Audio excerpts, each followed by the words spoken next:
so big anymore, are ya?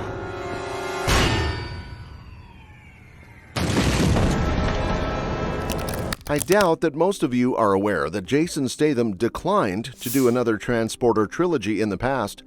In 2013, plans for a new trilogy were announced, but it wasn't clear if Statham would be involved. Later, in a 2015 interview with Vulture, Statham explained why he passed on the offer. He said, "They wanted me to sign on for 3 more films without even showing me a script, and they were offering me less money for 3 movies than I'd get paid for 1. Unsurprisingly, he added, "I couldn't see the value in that," calling it a straightforward business decision. Fast forward to now, and it looks like another business decision might be in the works for Transporter 5, possibly bringing Statham back. Why? Because the last attempt without him, the Transporter Refueled, was a flop, earning just $72.6 million worldwide.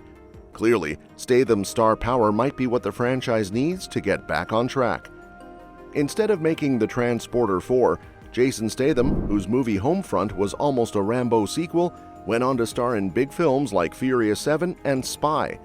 Looking back, it seems like a mistake for the Transporter producers not to meet Statham's asking price, because even with modest budgets, he was a huge part of what made the franchise so appealing. He even mentioned in his interview with Vulture that he would have loved to have done it, but since there was no script to work with, he decided to pass. The result was the Transporter Refueled, also known as Transporter 4. This 2015 film, directed by Camille Delamare, served as a reboot for the franchise.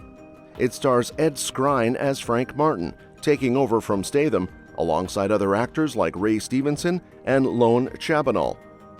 In this movie, Frank gets caught up in a bank heist and kidnapping plot involving a character named Anna. Originally, the Transporter 4 was supposed to feature Statham with a 3-film deal offered by EuropaCorp. However, after negotiations fell through, they brought in Skrein and rebooted the series without any of the original cast members. The film was shot in Paris and released in theaters in September 2015. Unfortunately, the Transporter Refueled didn't do well with critics, who slammed the screenplay and felt it didn't live up to the previous films.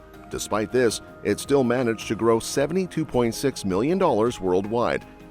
Now it looks like things could be changing for the Transporter franchise. Director Louis Leterrier recently talked about the possibility of teaming up with Jason Statham again for another Transporter movie. After working together on Fast X, Leterrier shared his excitement about the idea of returning to that world with Statham. While it doesn't sound like anything is confirmed yet, the director is definitely interested in making it happen. In an interview with comicbook.com, Leterrier said, "I mean, that would be a dream. We've shot commercials together and caught up socially, but it's been a long time since we worked together. Getting to work with him again and calling action on his shots felt amazing." He went on to reflect on how working with Statham back in the Transporter days was a special experience for both of them, saying it was the start of both their careers. Despite how much time has passed, Leterrier emphasized that their bond is still strong, and it was a real pleasure to collaborate again. He wrapped up with, "Frank Martin is a great character, the Transporter is a great character, and Jason is an amazing actor. We definitely need more Transporters, right?" So, is more Transporter a good idea? Well, it kind of depends on what you're looking for. The first Transporter movie was a pretty simple but fun action flick, and it was a perfect way to showcase Jason Statham's skills as both an actor and a fighter. The second film, which was directed by Louis Leterrier, kept that same vibe but ramped things up with a bigger budget and more action. Critics weren't overly impressed, but it definitely paid off at the box office, doubling what the first film made. Then came Transporter 3, which wasn't directed by Leterrier, and it didn't really live up to the previous films. It felt like a disappointing way to wrap up Statham's time as Frank Martin, and it didn't bring anything fresh or exciting to the table.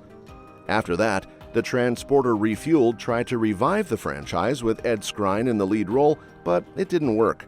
The film was widely panned, and fans weren't exactly thrilled with the new direction.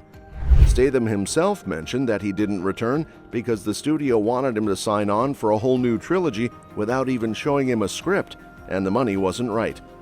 His reasoning suggests that under better conditions, he might have been willing to come back. Fast forward to today, though, and Statham has built up his career with other successful franchises, like The Meg and its sequel, plus his upcoming role in the Expendables series as Sylvester Stallone steps back. So, while another Transporter movie may not feel as necessary now, if both Leterrier and Statham were on board, it's possible a new film could recapture some of that original magic and reignite the action that made the first one so fun. If Louis Leterrier finishes Fast and Furious 11 on a high note, who knows? Netflix might see an opportunity to bring the Transporter franchise back with new sequels. With the rising interest in Transporter films on streaming platforms, it wouldn't be surprising if Netflix decided to jump on that momentum. Leterrier has a solid track record with action films, and Statham's star power as an action hero is still going strong. A new Transporter movie could really hit the mark. Fans are clearly excited to see more of Frank Martin's action-packed adventures, and Netflix has the perfect platform to bring it all back. So, keep your fingers crossed, we might just see Statham back behind the wheel for another wild ride. And if everything falls into place, we might even get some answers about Statham's mysterious cameo in Collateral, which has always left Transporter fans wondering. In Collateral, a neo-noir thriller starring Jamie Foxx and Tom Cruise, Statham shows up in the opening scene as a character simply credited as Airport Man. He shares a quick, mysterious moment with Cruise's hitman character Vincent, which had fans speculating if Statham was playing Frank Martin in a Transporter crossover. But there's no solid evidence for this connection. The Transporter films are set in Nice, France, while Collateral takes place in Los Angeles. Frank Martin's job is about discreet, high-stakes package deliveries, not random airport encounters. Still, it's fun to imagine. Maybe Frank's job was so lucrative he flew all the way to LA, especially considering that both Frank and Vincent are part of the same criminal world. Director Michael Mann has never explained the cameo's deeper meaning, so it's left up to fans to guess. Cameos like these are fun for film buffs and spark a lot of debate. Whether or not there's a hidden connection, it's all part of the thrill of movie watching. As have some clarity on Jason Statham's cameo in Collateral.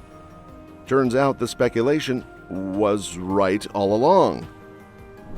Stuart Beattie, the screenwriter of Collateral, has confirmed that both Collateral and the Transporter exist in the same universe. But wait, there's more! Louis Leterrier, the director of the first two Transporter films, also believes that Frank Martin could appear in other Michael Mann films. Leterrier teased that Statham's character might make cameo appearances in Mann's films. In an interview with IGN, he said he'll just be a cameo in other people's movies, in Michael Mann's movies.